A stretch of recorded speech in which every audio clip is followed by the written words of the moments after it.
हे भगवान, आज तो मेरी बिल्कुल भी सब्जी नहीं बिकी है। अगर मैं यहाँ से जाके गली मोहल्ले में बेचती हूँ तो सभी लड़के मुझे गंदी नज़रों से देखते हैं, और वैसे भी धूप भी बहुत तेज हो रही है। अब मैं क्या करूँ? देखिए शर्मा जी, जैसे ही मेरी वाइफ घर पर आ जाएगी मैं फाइल को साइन करवाकर आपके पास भिजवा दूंगा। अरे अरे नहीं, ज़्यादा टाइम नहीं लगेगा। वो ना स्टेशन पर उतर चुकी है, बस थोड़ी सी देर में मेरे पास आ जाएगी। ठीक है यार, उसने 1 घंटा पहले मुझसे बोला था कि वो स्टेशन पर उतर चुकी है, लेकिन अभी तक घर नहीं आई। आने दो, उसको तो मैं बताता हूँ।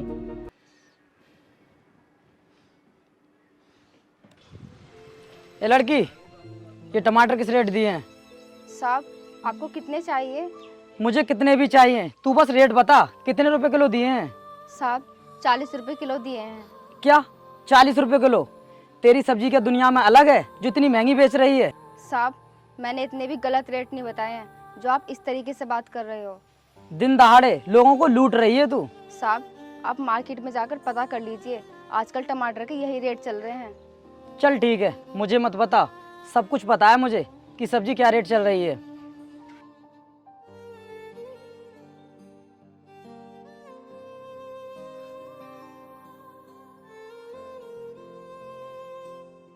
अरे साहब, आप ये क्या कर रहे हैं? पहले सब्जी को तुलवा तो लीजिए, आप थैले में ऐसे भरे जा रहे हैं। अरे साहब रुकिए। मुझे तुलवाने की जरूरत नहीं है, मैं अपने मन का राजा हूँ और मुझे जो अच्छा लगता है मैं वही करता हूँ।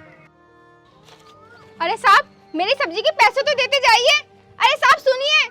अच्छा, पैसे भी चाहिए तुझे? चल दे ही देता हूँ।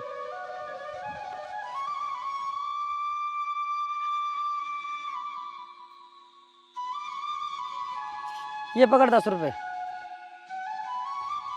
साहब, ये 10 रुपए की सब्जी नहीं है जो आप मुझे 10 रुपए दे रहे हो।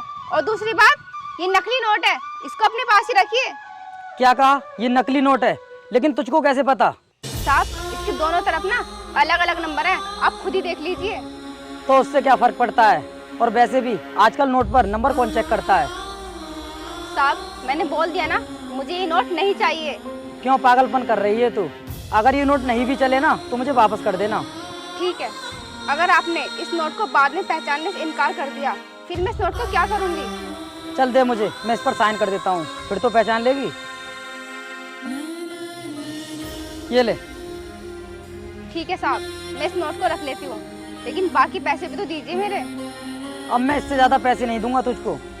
ठीक है, तो आप अपने पैसे रख लीजिए और मेरी सब्जी को यहीं रख दीजिए, मुझे नहीं देनी आपको सब्जी। मैं इतनी देर से कुछ भी नहीं कह रहा हूँ तो तू बकवास पर बकवास किए जा रही है। और सुन, जगीरा के हाथ में आई हुई चीज कभी वापस नहीं होती, और तूने इस सब्जी को वापस करने की बात की। चल दे मुझे मेरे पैसे, अब मैं तुझे ये भी नहीं दूंगा। अरे साहब, मेरी सब्जी दे दीजिए साहब, मैं बहुत गरीब हूँ।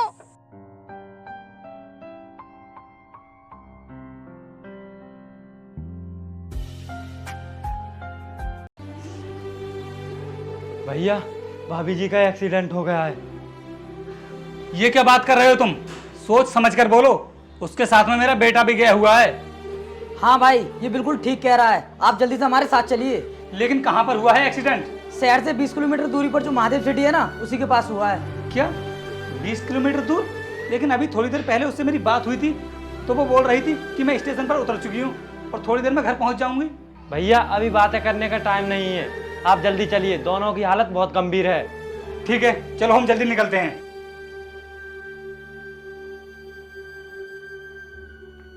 भैया, एक काम था आपसे। हाँ बोल छोटे, क्या काम है? भैया, हमें आपसे कुछ चाहिए था। छोटे, अब मेरे पास देने के लिए बचा ही क्या है? जो कुछ मेरे पास था वो सब खो गया है।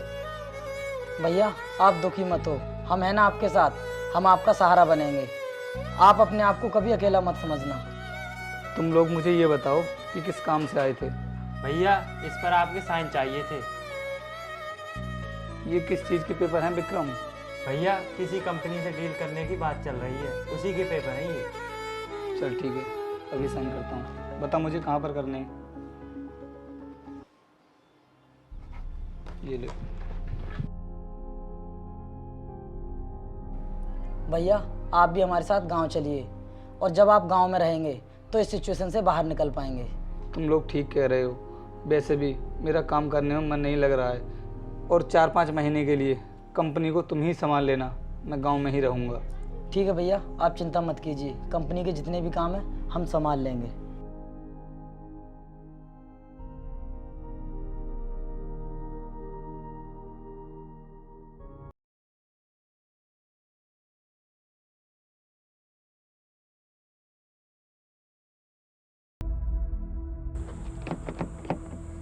अरे छोटे, ये विंडो तो खुली ही नहीं रही है, इसको अनलॉक कर दे। हाँ जी, बताइए कौन है आप? छोटे, ये क्या मजाक है? जल्दी से विंडो को ओपन कर, मुझे भी घर चलना है। अरे तो कौन हो आप? हम आपको नहीं जानते।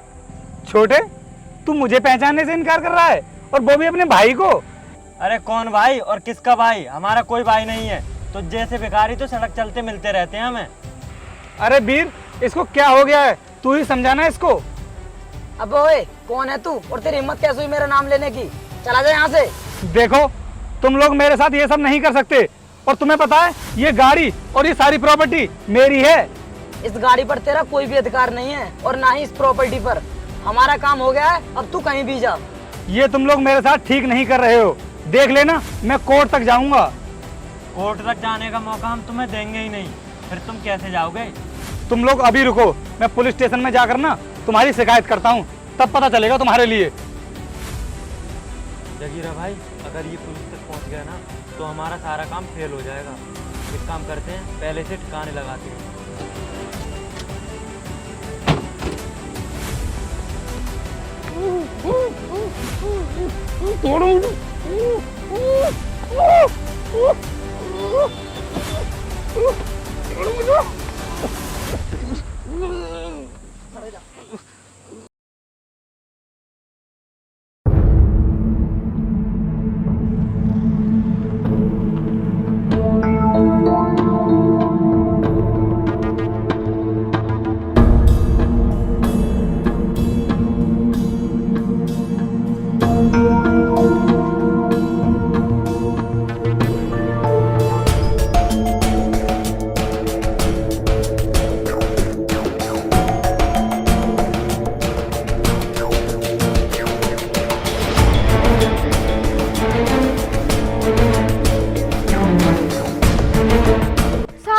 साहब उठिए साहब, आपको क्या हुआ?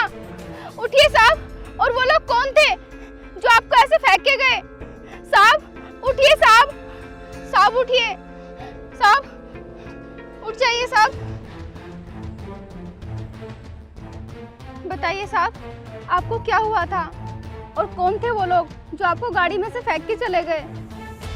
वो मेरे भाई थे, और वो मुझे जान से मारना चाहते हैं। क्या वो तुम्हारे भाई हैं और तुम्हें जान से मारना चाहते हैं? बड़े बेरहम लोग हैं। हाँ, लेकिन तुम कौन हो बहन? साहब, मैं यहाँ पास में सब्जी बेचकर अपना गुजारा करती हूँ। और साहब, आप अपने घर मत जाना, आप मेरे घर चलना, वरना वो दोबारा से आपको मारने की कोशिश करेंगे। बहन, तुम्हें तो पता है कि आजकल अपने ही धोखा देते हैं, और वैसे भी तुम तो सब्जी बेचकर अपने घर का गुजारा करती हो, इसलिए मैं ना तुम पर बोझ नहीं बनना चाहता। साहब, आप मेरे लिए कोई बोझ नहीं हो, और मेरा इस दुनिया में कोई नहीं है, और मैं भी चाहती हूँ कि मेरा भी कोई भाई हो। लेकिन बहन, तुम्हारी ऐसी कौन सी मजबूरी है जो तुम्हें इस तरह सब्जी बेचनी पड़ रही है? साहब, सपने तो मैंने ही बहुत बड़े देखे थे, लेकिन हमारी इतनी हैसियत नहीं थी कि मैं उनको पूरा कर पाती।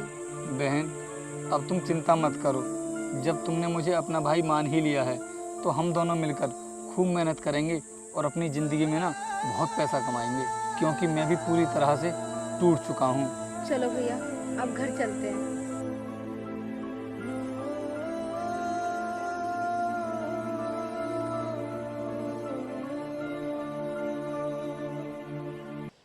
हाँ भैया, बताइए कैसे आना हुआ?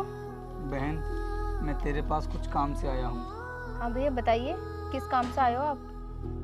बहन, जैसा कि तुझे पता है कि अब से कुछ टाइम पहले मेरे बीवी बच्चों को मैंने एक्सीडेंट में खो दिया था, लेकिन मुझे लगता है वो ना एक एक्सीडेंट नहीं था, वो किसी की साजिश थी। हाँ भैया, आपने मुझे बताया था, लेकिन उनको मारा किसने होगा? बहन, मुझे लगता है उसमें मेरे दोनों भाइयों की ही चाल थी। लेकिन तुम इतनी यकीन के साथ कैसे कह सकते हो?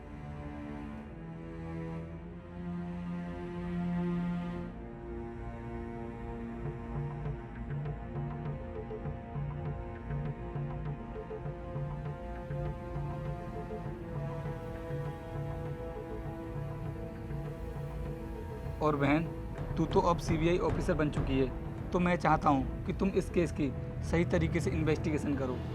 लेकिन भैया, उस घटना को तो पूरे 3 साल हो चुके हैं, अब उसका कोई सबूत भी नहीं मिलेगा। लेकिन फिर भी मैं कोशिश करूंगी। क्या सोच रहे हो? बहन, इसका मेरे पास एक सबूत है। बताओ फिर। जिस गाड़ी से मेरी फैमिली का एक्सीडेंट हुआ था, वो अभी भी मेरे दोस्त के गैराज में खड़ी हुई है और उसको ना किसी भी ऑफिसर ने चेक नहीं किया है। भैया, तुम टेंशन मत लो, मैं सब देख लूंगी। ठीक है बहन।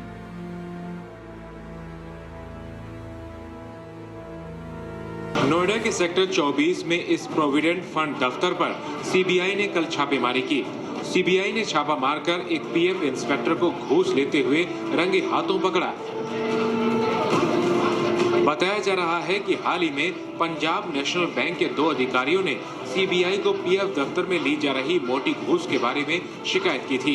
इसके बाद सीबीआई भाई, पीएफ दफ्तर आजकल इन सीबीआई वालों का ज़्यादा ही ट्रेंड चल रहा है, कहीं भी जाकर छापा मार देते हैं। सीबीआई ने अचानक दफ्तर पर छापा मारा। भाई, हमारे गेट पर कौन आ गया? जाकर देखो जल्दी से।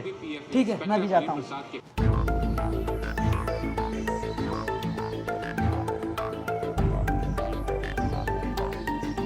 कौन हो तुम लोग और इस तरह मेरे घर में क्यों घुसा है? बताओ, तुमने अपनी भाभी और उस मासूम बच्चे को क्यों मारा? ये क्या बोले जा रही है तू? और ये सब जानने वाली कौन होती है तू?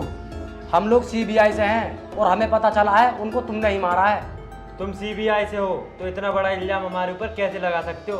तुम्हारे पास कोई सबूत है? जिस गाड़ी से वो लोग आ रहे थे ना, उस गाड़ी में एक ऐसा सबूत मिला है जिसे देखकर तुम भी चौंक जाओगे। ऐसी क्या चीज़ लगी है तुम्हारे हाथ? हम भी तो देखें जरा। ऑफिसर, जरा वो नोट देना। ये लो वो नोट और पहचानो इसको। क्या करूं मैं इस नोट का और क्या दिखाना चाहती हो तुम मुझे? याद करो, अब से 3 साल पहले जब मैं सब्जी बेच रही थी, तब तुमने मुझे ये नोट दिया था और इस नोट पर तुमने साइन करके दिए थे। भैया, आपने ना इस नोट पर साइन करके बहुत बड़ी गलती कर दी। अब तो हम फंस ही जाएंगे। फंस नहीं जाओगे, तुम लोग फंस चुके हो। भैया, आप अभी तक जिंदा हो? हाँ, मैं अभी जिंदा हूँ, लेकिन तुम लोगों ने मुझे मारने की बहुत कोशिश की, लेकिन अपनी इस मुंह बोली बहन की वजह से आज मैं जिंदा हूँ। भैया, हमें माफ़ कर दो, हमसे बहुत बड़ी गलती हो गई और आप इनसे हमें बचा लीजिए। बंद करो मुझसे भैया कहना, तुम लोग रिश्ता निभाने के लायक नहीं हो। लेकिन भैया, बस, अब इससे आगे एक शब्द भी नहीं सुनूंगा मैं। अब बोलो, तुमने उन लोगों को क्यों मारा? वो मैडम, भाभी जी की गाड़ी शहर में खड़ी थी और वो किसी से फ़ोन पर बात कर रही थी, तभी मैं और विक्रम गाड़ी में घुस गए, क्योंकि भैया की सारी प्रॉपर्टी हम अपने नाम पर करना चाहते थे और हमने उस गाड़ी को शहर से 20 किलोमीटर दूर ले जाकर एक ट्रक से उसका एक्सीडेंट करवा दिया, जिससे कि सभी को एक्सीडेंट लगे और किसी को हम पर शक भी ना हो। तुमने उस बच्चे को इतनी बेरहमी से मार दिया, जबकि उसने इस दुनिया में कुछ नहीं देखा था। तुम्हें तो भगवान भी माफ नहीं करेगा। बहन, इन दोनों को फांसी होनी चाहिए, तभी मुझे इंसाफ मिलेगा। भैया, तुम चिंता मत करो, इनको फांसी होने से कोई भी नहीं बचा सकता। ऑफिसर, लेके चलो इनको। भैया, आप हमारे बड़े भैया हैं, हम पर थोड़ा सा रहम कीजिए, हमें माफ़ कर दीजिए। चलिए।